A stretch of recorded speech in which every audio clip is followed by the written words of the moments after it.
Now, the European Union has agreed to new financial aid for Afghanistan. After an international donor conference in Brussels, the 28-member bloc said it would provide the war-torn country with €1.2 billion each year until 2020.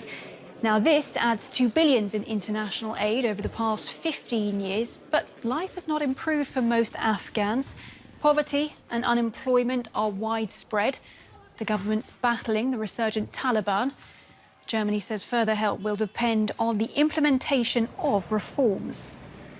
Well, joining me in the studio now is Srirak Plipat from Transparency International. He has just returned from the donors' conference in Brussels. Many thanks for joining us today. To begin with, the EU Special Representative Hans-Michael Melbin said we're buying 4 more years for Afghanistan. Is the aid enough?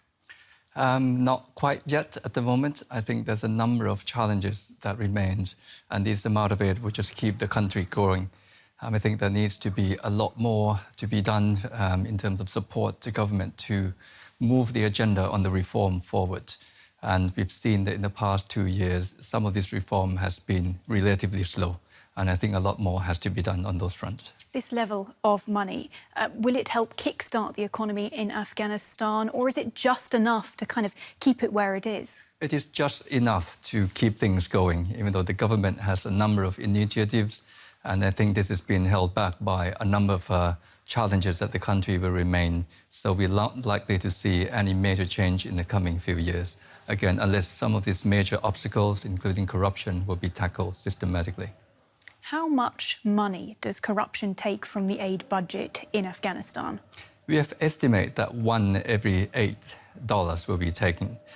To take the next years, for example, $3 billion per year, and that will come down to $670 million will be lost through this corruption also. All right, so already we can potentially write off 1/8 of that aid that's been agreed on in Brussels.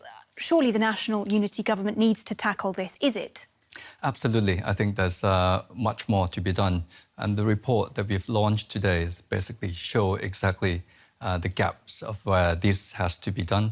And the government has shown a very good commitment, but when it comes down to a number of key reform, including justice sector, for example, that's enabling corruption to continue to grow.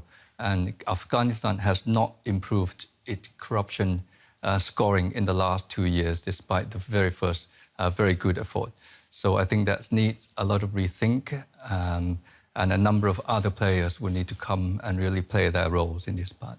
I mean, do you think that can really be achieved? The National Unity Government made over 50 commitments to address corruption over the past 2 years, and Transparency International, other civil society organisations have said that only 2 commitments have been implemented. Absolutely. That's one of the major concerns when we review some of these commitments made.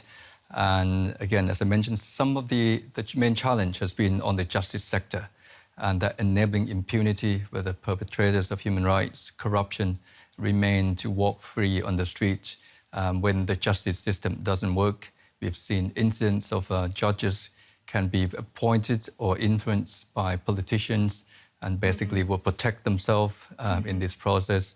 So there needs to be an independent judicial service commission to really appoint judge and make it more independent and effective. All right, Srirak Plipat from Transparency International, many thanks for joining us today.